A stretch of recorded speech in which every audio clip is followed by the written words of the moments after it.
How's it going, folks? Stu here. Slightly different one for you guys today as we take a little trip in our time machine. Call me bloody old Christopher Nolan. Cast your minds back and you may remember October of last year. It was a month that happened, came after September, before November. It was a wild one. For me, it is a time every year of many, many film watches. Arguably too many because of the London Film Festival. So a couple of films slipped through the cracks which I didn't get a chance to chat to you about. But I did shoot some thoughts on films that just never got edited into things because time. So I thought I would dig into the old vault of things which I shot and didn't edit from that hazy old month of just my eyes. Hell. And we're going to chat about 3 films that I think are worth chatting about. One of those is out this weekend over here in the UK. May well already be out depending on when I can get this thing up. The other 2 aren't, but I shot my thoughts, so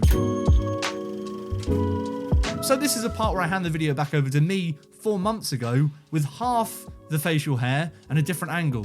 It's crazy. It's going to feel like whiplash. Just know I'm with you during this transition. Yes, I can hold your hand if you want. Why are your hands wet? Holy Spider is directed by Ali Abbasa, and it is the true story of the spider serial killer who operated in the early 2000s in Iran and killed sex workers. Not a fun guy or a fun topic. And this one ended up being a really frustrating watch for me. I couldn't help but feel a bit disappointed with where it ended up getting to as a film. And it's frustrating not least because there's so many good things in here, and there's a lot of stuff that Ali Abbasa is doing from a directing standpoint that is really effective. In terms of atmosphere, Abbasa creates a really great tone throughout, and I think in terms of perspective, he does a good job of bringing in perspectives into the serial killer kind of genre that you might typically find lost, or you might typically find a held back in kind of reveals. I like the way that this film opens with what feels like a somewhat conventional cold open in the serial killer genre, but quickly moves away from that who's doing this vibe into that kind of what's going on here vibe. I also think it's filled with really strong performances. There's some genuine kind of interesting motives that are picked up in the film, especially when you get towards the end of the film. I liked overall what it's saying, what it's suggesting about the culture around what was going on with these killings at the time. Where it falters for me is that I don't know that it has as strong a command of the ways it's diving into those themes and those motives. It feels very much like there's a halfway point in this film where a turning point happens in the narrative, and after that it feels a little bit kind of haphazard about, I don't know, exploring what it is suggesting about the culture around this thing. There's stuff around how the people and the public react to it that come off as a little bit contrived, even though, you know, it's something that happened. And there's a thread about kind of generations and children and the way that they react and respond to what their parents are doing that I think is a very interesting thread in the film that feels so kind of tick boxy. I don't know, it's a really strange vibe to try and articulate specifically. I just know that it wasn't working entirely for me, and I think that kind of undermined what this film ended up going for. Next up, I saw Liquor Store Dreams, which is a really lovely, low-key little documentary about a Asian family that run a liquor store in America. It's directed by the daughter of the family, So Yun as she kind of documents the family relationship and the different perspectives of the people in the family as they talk about things like generations, different culture clashes, the things that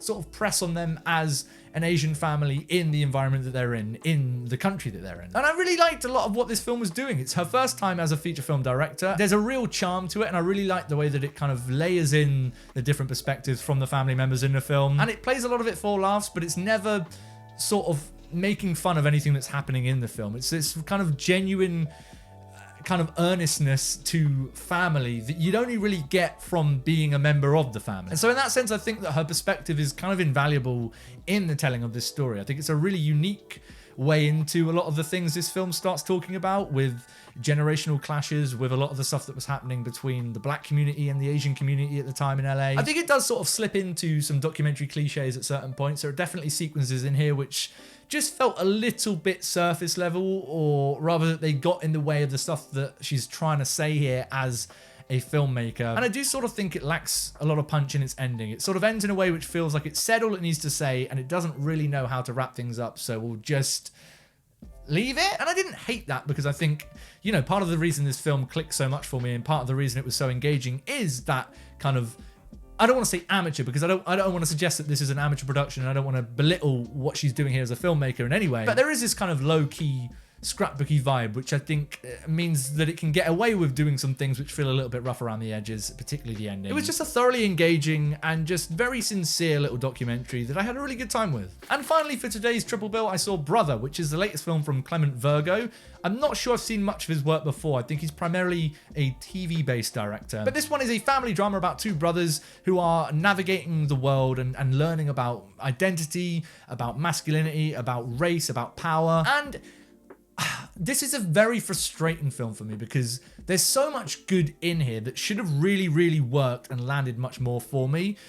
But it just was lacking a lot in a lot of different ways. And a lot of those positives and negatives are happening within the same thing in the film, right? For instance, aesthetically, this film is really quite gorgeous. I love the look of it, and it has a real tone and atmosphere to it, which is very consistent and should have been much more effective than it was. But on the flip side of that, it felt very kind of Barry Jenkins-y, right, in its direction. And I don't mean to pit directors against each other in that regard, but I just couldn't escape the way that this film feels a lot like it's just doing a Moonlight impression. Even down to the score, which honestly felt like it was plucked right out of Nicholas Britell's playbook. It's like almost like they stole some pages from the Moonlight score and were like, we'll just tweak it a little bit, maybe not, throw it in the film. And performance-wise, it's really good as well. I think Lamar Johnson and Aaron Pierre as these two brothers are great, and they're really watchable, and they're doing fantastic work. But sometimes it just felt a little bit kind of lacking in an emotional payoff, and I'm not entirely sure how to articulate it in that sense.